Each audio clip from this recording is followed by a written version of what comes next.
1 Pedro, capítulo 1. Nós vamos continuar estudando a respeito da escatologia. E hoje entramos no capítulo que fala sobre a vitalidade da fé cristã. No livro O Plano de Deus para a Vitória, o significado do pós-milenismo. 1 Pedro 1, verso 3. Bendito seja o Deus e Pai de nosso Senhor Jesus Cristo, conforme a sua grande misericórdia. Ele nos regenerou para uma esperança viva, por meio da ressurreição de Jesus Cristo entre os mortos, para uma herança que jamais poderá perecer, macular-se ou perder o seu valor. Herança guardada nos céus para vocês. Veja só, ele nos regenerou para uma esperança viva. Oremos ao Senhor, irmãos. Obrigado, Santo Deus, pela Tua palavra. Obrigado, Senhor Deus, pela lei, pelo Evangelho do Senhor e pela oportunidade que temos essa manhã de aprendermos mais a respeito daquilo que o Senhor nos revelou para os últimos dias. Não apenas para o dia da Tua vinda, mas para o tempo em que esperamos, Senhor Deus, que ela se consuma completamente. Obrigado por tudo em Cristo e abençoe-nos nessa aula. Amém. Nas palavras de Pedro, ele bendiz ao Senhor, no verso 3, Deus e Pai de nosso Senhor Jesus Cristo, que conforme a sua misericórdia nos regenerou, ou seja, nos deu nova vida.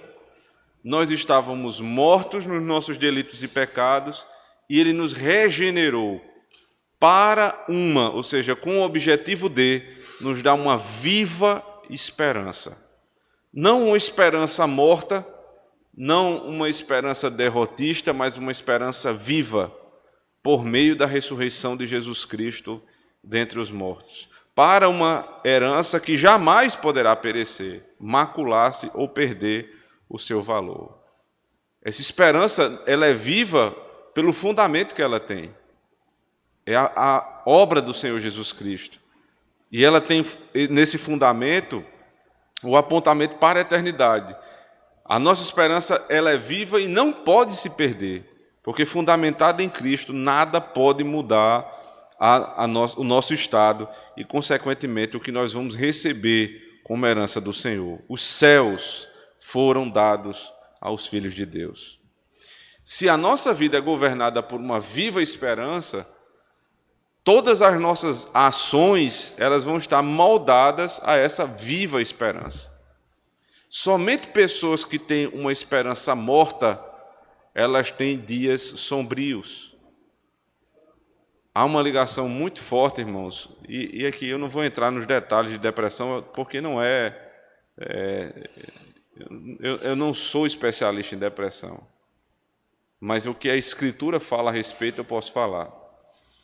Há uma característica muito forte das pessoas deprimidas, que é a tristeza. Uma grande tristeza da alma, que pode ser explicada por exames clínicos, em alguns casos bem mais raros, mas que, comumente, como ela é tratada entre as pessoas, a depressão nada mais é do que um desânimo, nada mais é do que uma profunda tristeza de alma, que as pessoas chegam a esse estado por diversos motivos. Mas, em todos os casos, uma coisa é certa: eles não têm esperança no futuro. Eles acham que o estado em que estão hoje será o último estado em que estarão no futuro. E que os problemas do passado governam o presente e governarão o futuro. Presos a essa condição, eles não conseguem fazer mais nada. É por isso que a pessoa não consegue tomar banho, não tem vontade de tomar banho, não tem vontade de sair de casa, não tem vontade de se arrumar, não tem vontade de viver, porque a esperança deles é morta. Essas pessoas, elas perderam a viva esperança de Cristo. Eu não estou dizendo aqui com isso que somente os ímpios têm depressão, mas há uma debilidade na fé dos crentes que pode lhe levar a esse estado de alma. E na maioria dos casos, um estado de alma, não somente um estado de corpo. É óbvio que a nossa alma interfere no nosso corpo. Se você lembrar como o salmista fala a respeito dos seus pecados, ele diz: enquanto eu não confessei os meus pecados, o que foi que sofreu? Vocês se lembram? O meu corpo pereceu, enquanto a mão do Senhor pesava sobre mim. Então, não tenha dúvidas, o sofrimento da alma é o sofrimento do corpo. A saúde da alma resvala na saúde do corpo. E a viva esperança que nós temos no Senhor, ela faz não nos prender aos erros passados, não nos prender à condição presente e também ter uma esperança futura alegre e positiva, porque nós cremos que nada pode mudar quem somos em Cristo Jesus. O autor começa o capítulo falando sobre vitalidade na fé cristã, dizendo o seguinte: um estudo sobre a expectativa de vida em pacientes hospitalares chegou à seguinte conclusão: que havia uma forte correlação entre a expectativa de vida e o pensamento orientado para o futuro. Um homem cuja mente considerava atividades para o próximo ano tinha mais probabilidade de viver que outro, cujo pensamento era somente vinculado à rotina diária do hospital. Como regra, aqueles sem futuro em mente não têm nenhum futuro. Uma expressão que a gente fala, né? Fulano é uma pessoa sem futuro. É muito comum aqui no Nordeste. E o sem futuro, ela é mais profunda do que a gente possa imaginar. A grande filosofia da nossa época. Fulano é um sem futuro. Porque de acordo com o modo que ele vive, eu não tenho como esperar muita coisa para ele lá no final. Ele não tem esperança de vida. Então, pessoas que estão no hospital, padecendo de alguma enfermidade, que não se apegam à fé, aqui não é qualquer fé, né? Porque há, não sei se consenso, mas uma grande parte de médicos que trabalham, né, com pessoas muito doentes, que eles dizem, né, você tem que ter fé. Você vai para uma consulta e o médico diz, não, a fé é importante. É muito bom você ter fé, a fé ajuda no tratamento. Porque até mesmo um ímpio consegue perceber isso. Que clinicamente falando, aquelas pessoas que têm algum tipo de esperança positiva no futuro, que se apegam a algo maior do que a situação presente, elas tendem a se esforçar mais para melhorar. Porque se a única esperança que você tem é morrer e pronto, e ponto final, você não vai lutar para viver. Se nada te espera lá na frente, se você não tem, por exemplo, desejo de, ao final da vida, você ver seus filhos, seus netos, e ver uma construção, você não vai chegar a ter mudança na sua vida hoje. O Ian está pedindo a fala ali, mas eu vou tentar organizar hoje, até pela gravação. O pessoal pediu para que as perguntas e os comentários ficassem no final, porque senão fica ruim deles editarem depois. Tá bom? Então, no final, vocês guardem as perguntas e os comentários que a gente faz no final.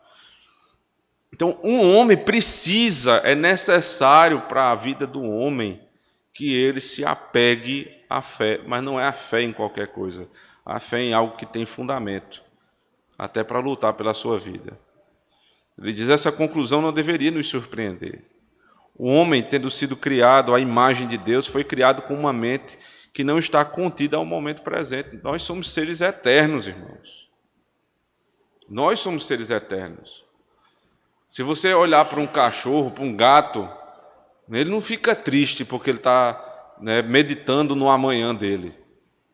Você já viu um cachorro triste ali pelos cantos porque ele está ali pensando, será que eu vou ter amanhã a minha comida? Será que eu não vou ter? A minha parceira não me ama. Eles não pensam nessas coisas. Porque tudo que eles têm é hoje, é agora. A única coisa que um animal quer é quando está com fome comer. Quando está com sede, beber. Quando está com sono, dormir. Só isso. Agem instintivamente. Pessoas que não se baseiam na fé no futuro eterno, no Senhor Jesus Cristo, que não têm uma viva esperança, elas andam e vivem como animais. Quando dá vontade, então eles vão buscar prazer. Quando dá fome, eles comem até se acabar. Quando dá sede, eles querem beber até ficar embriagados. São como animais. Mas nós somos como Deus. Deus, ele tem perspectivas eternas.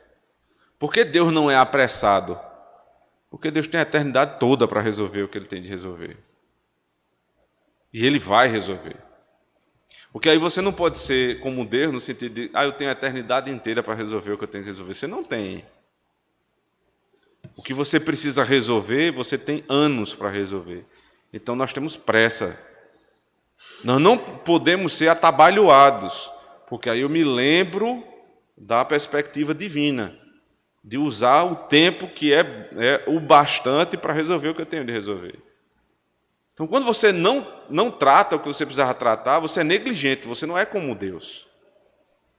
Mas quando você trata as suas obrigações dentro do tempo que lhe foi dado, que é suficiente, então assim você é a semelhança de Deus, você não anda atabalhoado, você tem controle sobre o seu tempo.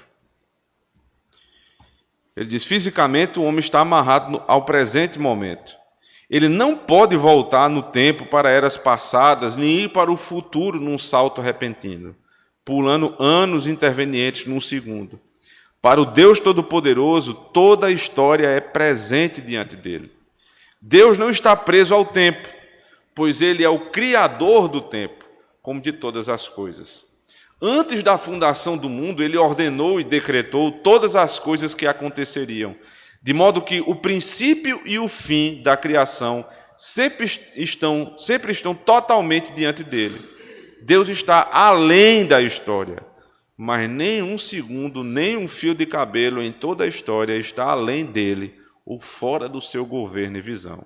Ele é o Senhor, o Deus Todo-Poderoso. Então, todas as vezes, irmãos, que nós olhamos para o Senhor, nós temos segurança, porque toda a história do mundo ela está fundamentada na vontade de Deus. O homem, por ter sido criado em imagem e semelhança do Senhor, ele tem intelectualmente a mesma capacidade no nível de criatura.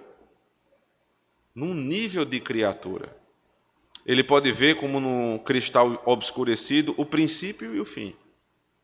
Quando seu pensamento e visão são governados por Deus e sua palavra, mesmo sem fé, o homem pensa e planeja, estuda a história e a si mesmo, e não está contido a um momento apenas. Veja só.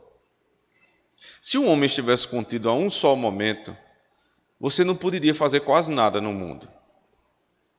Porque eu tenho certeza que aqui no intervalo entre o culto e a escola bíblica dominical, vocês se relacionaram entre si e fizeram planos, inclusive, para a semana. Aí você chega, fulano, amanhã eu vou na tua casa. Ciclano, eu quero fazer um negócio contigo, eu te pago mês que vem. Aí o outro, não, dá para eu fazer assim, porque eu estou esperando um dinheiro que vai entrar dia tal. Eu vou fazer esse curso aqui porque quando eu terminar, vão abrir portas de emprego para mim. Nós não trabalhamos só com presente, fechados no tempo presente. Ninguém paga tudo à vista. Aqueles que tentam ser dessa maneira, ou são ricos, milionários, que também já usaram de prazo para poder chegar nessa situação, ou são pessoas que têm medo de fazer qualquer tipo de negociação, porque estão presas a esse tempo.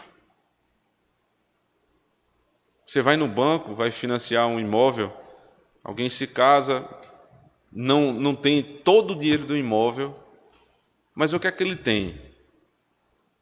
Quando tem algo, tem uma entrada, ele tem uma entrada para dar e uma promessa. Você chega para o banco e diz, olha, se você me emprestar esse dinheiro, vamos dizer que o imóvel seja 100 mil reais. Eu tenho aqui 20, isso já é uma demonstração que eu sou organizado, porque eu juntei esse dinheiro.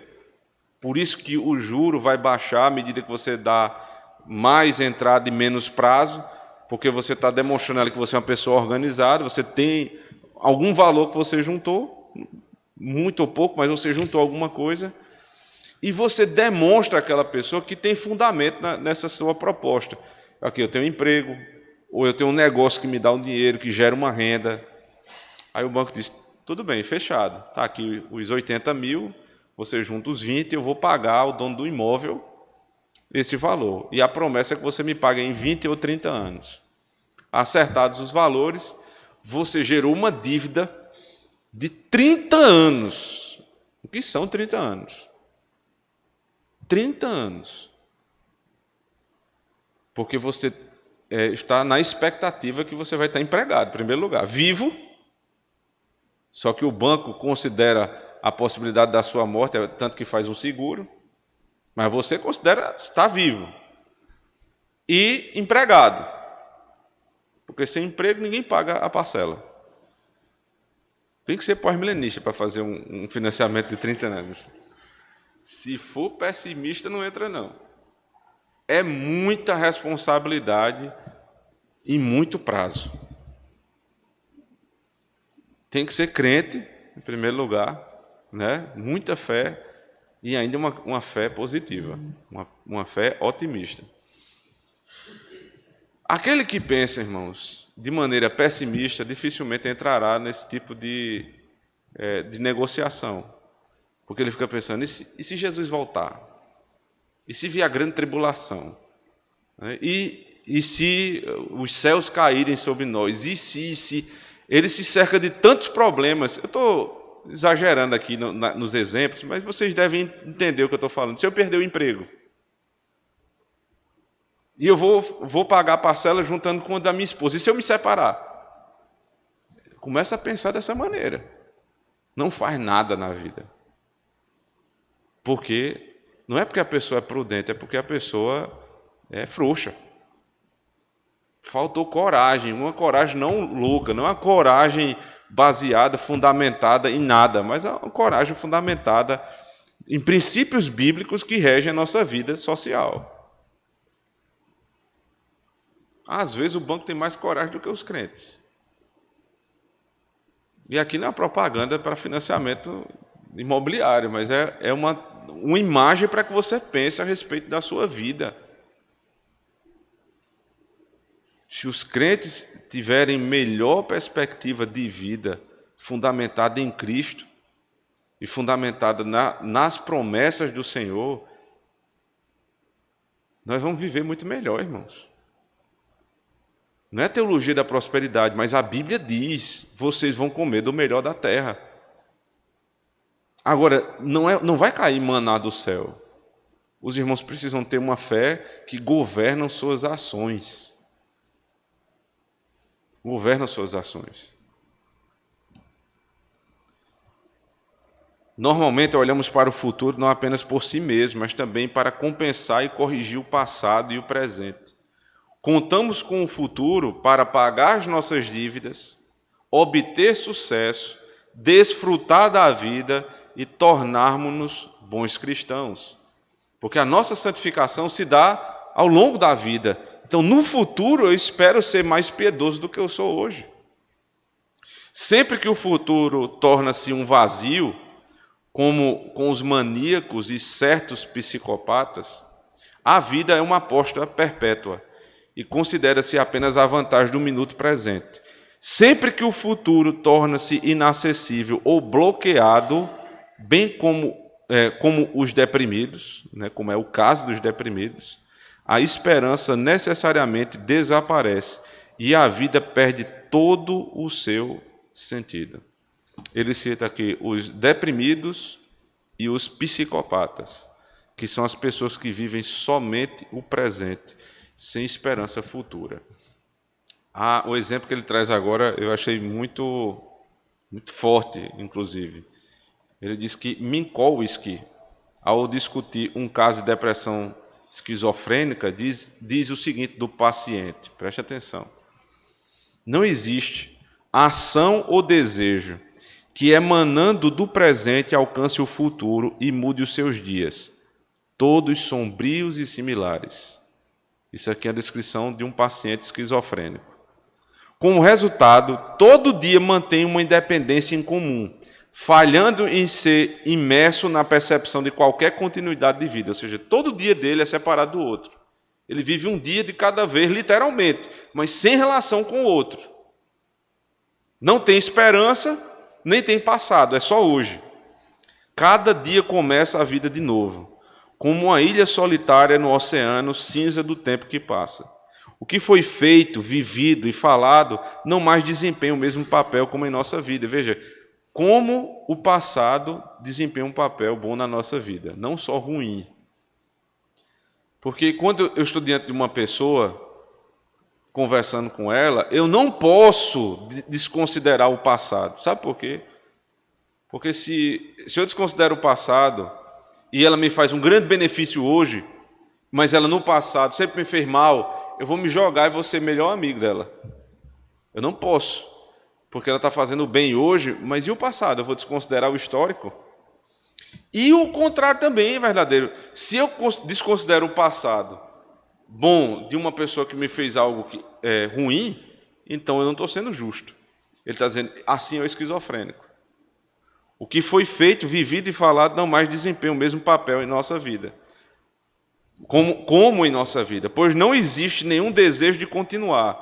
Cada dia era uma monotonia irritante das mesmas palavras, as mesmas reclamações, até que alguém percebeu que esse ser tinha perdido todo o sentido de continuidade necessária. Tal era a marcha do tempo para ele. Todavia, nossa figura ainda está incompleta.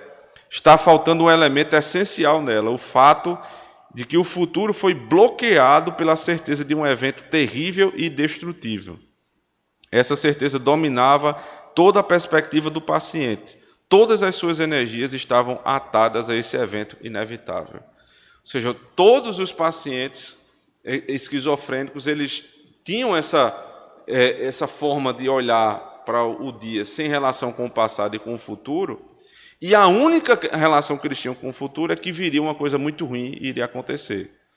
Por isso eles se tornavam pessoas aterrorizadas. Se tinha alguma relação com o futuro, era pessimista. Ele diz, o mesmo é verdade do povo não esquizofrênico. Em 1972, não poucas pessoas informaram-me sua preocupação com amigos e parentes, os quais, carentes de qualquer fé, tinham lido determinado livro. Ele diz, e tinham concluído que um ataque terrível de todas as coisas pelos lendários, semi-onipotentes insiders aguardava o mundo. A reação deles tornou-se algumas vezes suicidas, a sua capacidade de trabalhar e agir foi debilitada e viviam uma vida limitada, cheia de medo e terror. Por causa da leitura de um livro, as pessoas passaram a se tornar suicidas e perder a noção de felicidade. Isso aqui a gente poderia traduzir de outras formas. Algumas seitas, especialmente nos Estados Unidos, já levaram a suicídios em massa, né, porque eles pregavam algo que viria e que, para as pessoas não passarem por aquilo, elas deviam se matar. Essa era a perspectiva e é ainda a perspectiva de muitas seitas. O que vem pela frente é só desgraça. Então, se só vem desgraça, não vale a pena viver. Aí ele diz, devemos reconhecer que a esperança pré-milenarista não está no mesmo nível. Por quê? Não está no mesmo nível porque tem alguma esperança ainda. Cristo vai voltar e vai resolver todas as coisas. O pré-milenismo fala sobre isso, o amilenismo fala sobre isso. De fato, ela tem um evento terrível, a chamada Grande Tribulação. Alguns sustentam que a igreja será arrebatada antes da tribulação, outros durante e outros depois, dependendo da perspectiva pré-milenarista que você tem. Que eu espero que ninguém tenha, inclusive. Essa esperança, todavia, é pessoal, não é social. Isso aqui muda tudo. Na esperança pré-milenista, toda a esperança está em mim, na minha relação com Cristo. Ou seja, não há uma conexão social, não há conexão com este mundo. Por quê? Porque este mundo precisa ser destruído completamente, para que só então Jesus Cristo venha. Então eu não tenho relação com o mundo, porque o mundo vai se acabar mesmo. Eu tenho relação comigo e o Senhor. No máximo comigo e minha família, comigo e minha igreja, mas não há relação social. O mundo como um todo é visto como um caminho inútil, de modo que não existe esperança em nenhum tipo de ação social, nem na reconstrução cristã. Como resultado, haverá uma orientação puramente de outro mundo e um desprezo pela história e pelo tempo. Não é à toa que os evangélicos no Brasil, eles só têm 2 pontos de vida. O presente, quando você se converteu e passa a viver na igreja, e é só igreja, e o futuro no céu. Entre a igreja e o céu não tem nada. Não tem relação com o mundo. E agora o problema é que quando eles tentam ter, é pior. Quando eles tentam ter relação com o mundo, eles pegam o teatro e botam o teatro no culto. Eles pegam a cultura brasileira como o funk e faz um hino, pode nem chamar de hino, né? O que é aquilo ali? É uma música, que também é uma maldade com a música, e pega o funk e bota algumas notas e harmonia e uma letra ali em cima e diz que aquilo ali é um louvor a Deus. Então, toda vez que um pré-milenista tenta se esforçar para ter relação com a cultura, é pior. Porque eles pegam a cultura lá fora e tentam empurrar para dentro da igreja. Não tem relação natural com a cultura. O amilenismo não tem nenhum arrebatamento e vê a história se deteriorando constantemente até o fim. Vai piorar, piorar, piorar, até Jesus voltar. E como resultado, não é surpreendente que ele tenha criado igrejas que marcham para o declínio e paralisia. Se você vê uma igreja amilenista, ele não está falando aqui de declínio de número, porque igrejas amilenistas crescem. Né? Não é esse tipo de declínio. É o declínio e paralisia em relação à cultura, mais uma vez, à sociedade. Você olha, aqui na nossa cidade, as igrejas estão divididas em 2 perspectivas únicas de escatologia. A maior parte é pré-milenista, ou dispensacionalista, na sua maioria, ou histórica. Mas é pré-milenista, aguarda a grande tribulação, onde o Senhor, depois da grande tribulação, virá e reinará, e depois o diabo será solto. É uma confusão grande. Mas o que eles aguardam é destruição. E a outra parte da cidade é a milenista, as igrejas que têm mais uma relação com a reforma.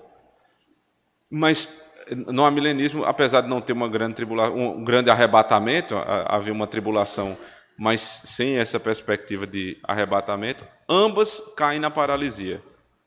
Porque se o mundo vai se acabar e as coisas só tendem ao pior, não tem muito o que fazer.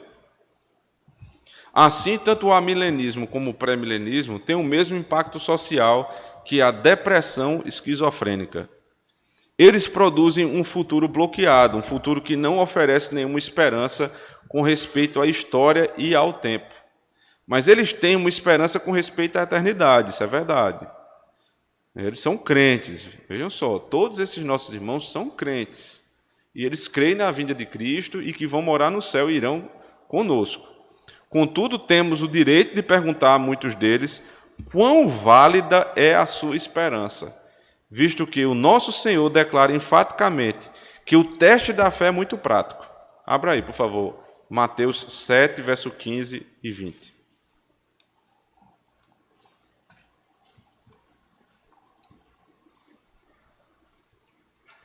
Outra pessoa, lê, por favor, João 9, verso 4.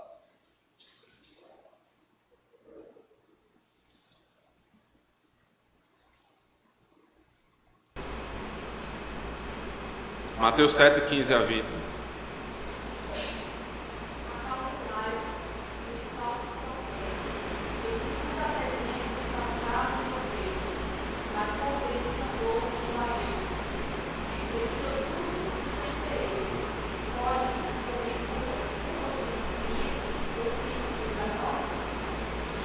Pelos seus frutos os conhecereis. Inclusive foi o texto que eu trouxe aqui, só que em Mateus 3:8, para nós meditarmos na nossa confissão de pecados.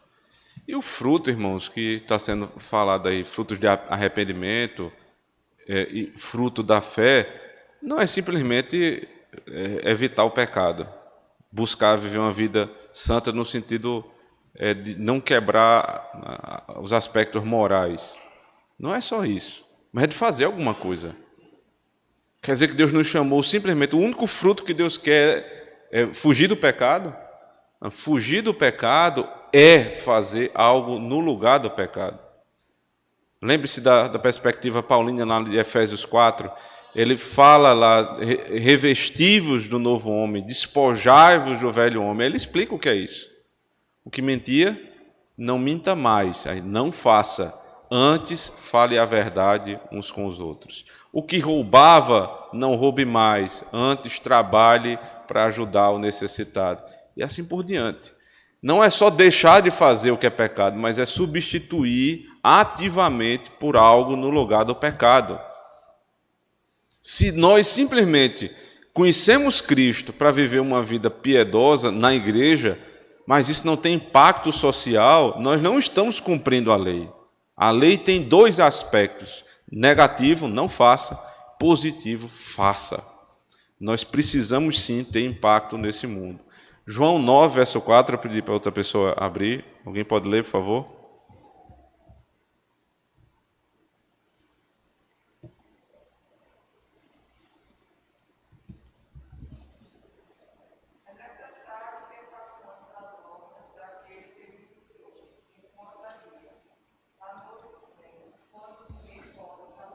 Exatamente. Faça enquanto é dia.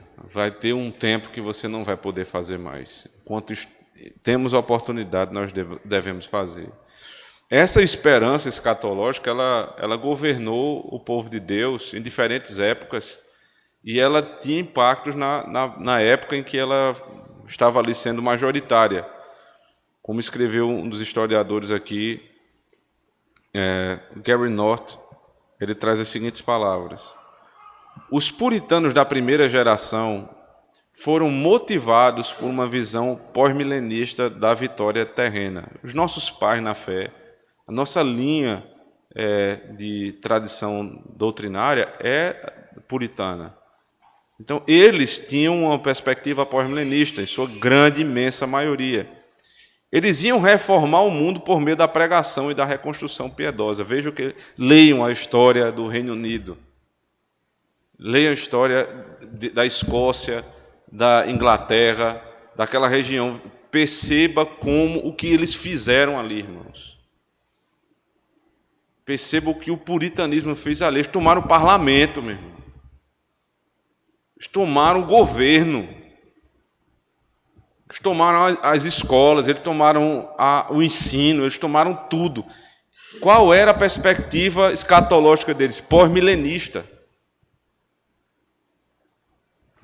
A nova geração, por volta de 1660, abraçou um pessimismo radical. Não tinha sido convertida em termos dos requerimentos carismáticos da experiência cristã. Um rei hostil estava de volta ao trono na Inglaterra. A santa comunidade parecia estar em colapso. Os cânones herdados da economia medieval pareciam inaplicáveis. Ninguém sabia como lidar com a crise econômica. A mobilidade social crescente e as leis de mercado como de perdas e ganhos. Um tipo de antinomianismo social foi iniciado à medida que os pastores pregavam sermões generalizados sobre pecados não específicos, mas evitavam oferecer alternativas concretas à estrutura medieval em colapso. Você quer ver a igreja começar o declínio? Quando a pregação do púlpito, ela deixa de falar sobre pecados específicos. Aí começa a corroer a mente e o coração dos homens. E é por isso também que muitas pessoas fogem do tipo de sermão que nós temos aqui na igreja, que só falta dizer o nome de quem está pecando. Porque a gente vai escavando até onde é possível. para revelar o nosso pecado, todos nós. Então, o pecado revelado, tratado, cuidado à luz do Evangelho, isso vai mudar a nossa vida, a nossa perspectiva de futuro, inclusive. Porque se nós estamos restaurados em Cristo, nossa esperança é viva. E isso aconteceu nas igrejas num segundo período, pós o puritanismo mais conhecido, e abateu a igreja com uma perspectiva futura de derrotismo. Agora eles tinham um rei perverso, agora eles não sabiam como lidar com as leis. Muitos achavam que a lei de Deus não deveria governar a lei do Estado, como muitos também pensam hoje, até hoje. E não, religião é uma coisa, leis é outra, as leis são outra coisa. Mas sempre que a igreja se pautou no Evangelho e na lei para guiar a vida, nós fomos diferentes. O pessimismo escatológico combinado com o antinomianismo social produziu mais tarde o pietismo puritano, marcado com maior dramaticidade pelos martyrs, pré-milenaristas, emotivos e derrotados na política. Voltaram à pregação de salvação individual e à criação de sociedades voluntárias de autoajuda. Aí qual foi a solução encontrada, né, depois desse período de esfriamento? O pietismo. Aqui de puritanismo não tem mais quase nada. Pietismo é moralismo. É como a igreja tem vivido hoje, em muitos casos. É você dar os imperativos da lei sem dar os indicativos, como nós vimos agora há pouco no sermão. Você só diz, faça, faça, faça, não faça, não faça, não faça. Mas não tem fundamento. Isso não muda a vida das pessoas. Aí vai desembocar na salvação individual, a igreja deixa de ser um corpo e passa a ser individualista, e em autoajuda, que é coisa muito difícil de se ver hoje nos púlpitos, né? Para a gente terminar, ele fala ainda, uma força muito central que levou as colônias a resistir contra as usurpações de poder sobre elas pelo parlamento inglês foi o pós-milenarismo renovado. Jonathan Edwards sustentava que a glória dos últimos dias provavelmente iria começar na América. Ele escreveu, está de acordo com a maneira de Deus, quando ele realiza qualquer obra gloriosa no mundo, para introduzir um novo e mais excelente estado de sua igreja, começar onde nenhum fundamento tinha sido lançado antes, para que o poder de Deus possa ser mais evidente, para que a obra pareça ser inteiramente de Deus e seja mais manifestadamente uma criação do nada, de acordo com Oséias 1:10. E acontecerá que no lugar onde se lhes dizia, vós não sois meu povo, se lhes dirá, vós sois filhos do Deus vivo. Ele disse, aqui na Inglaterra, as portas estão se fechando, isso não quer dizer que a igreja está diminuindo. Isso quer dizer que agora a gente vai para a América, porque Deus começa tudo do nada. Quem foi que colonizou? Quem foi que fez surgir um país ali, dos Estados, o que é conhecido hoje como Estados Unidos da América? Os puritanos. Quais puritanos foram para lá? Justamente os pós-milenistas. Justamente o pós-milenista. Quem foi que pregou para um brasileiro, não, para um americano vir pregar no Brasil? Alguém de mesma perspectiva. Um sermão certamente pós-milenista. As missões, elas ganhavam força e vigor pela perspectiva otimista, vitoriosa da igreja. Mas não é só a igreja que ganhou com isso. Veja a nação dos Estados Unidos até hoje. As leis que eles têm. Mesmo quando entra um presidente esquerdista, um homem que se apodera do poder para tentar fazer o que é mal, mesmo assim, o sistema que foi deixado lá, ele freia essas coisas. Porque está na raiz da nação esse freio, que é dado pela lei de Deus. E eles experimentam prosperidade financeira, uma justiça muito superior à nossa, não perfeita, mas muito superior à nossa, e pessoas com uma perspectiva de crescimento que brasileiro nenhum sabe o que é isso. A gente não tem noção do que é a perspectiva americana que está enraizada na cabeça deles. Nós vamos crescer, fazer a América grande. Eles têm esse vigor que procede daquilo que estava na raiz, no fundamento, nos pais fundadores daquela nação. Eu não estou dizendo isso para que a gente se torne americano, não. Estou dizendo isso para que nós nos tornemos cada dia mais pós-milenistas. Crentes no Senhor, esperando na promessa do Senhor. E isso vai governar a vitalidade da nossa vida cristã. Amém. Queria dar agora a oportunidade ao Ian e mais alguém que queira falar, por favor.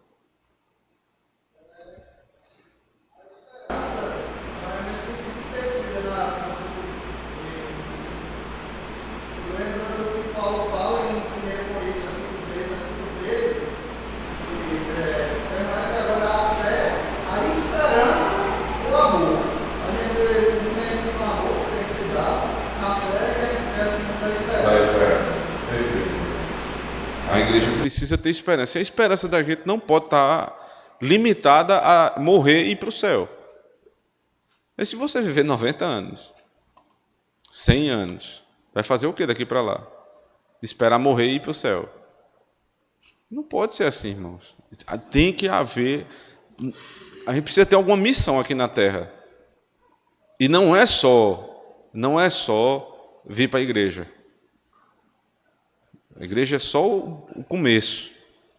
Mas primeiro, para a gente colocar na prática, primeira missão, formar famílias da aliança, né, separando aqueles que não têm essa vocação, mas a maioria tem, formar famílias da aliança, casar, depois gerar filhos, criar os filhos na aliança do Senhor verdadeiramente.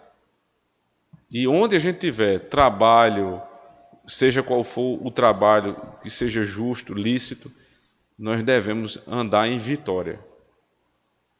Crescer, fazer crescer. Nossa casa precisa ter essa perspectiva de crescimento, né? de pujança, de prosperidade. Não como o neopentecostal, irmãos, porque eles estão fundamentados em nada, em areia, mas fundamentados em Cristo nós vamos crescer, irmãos.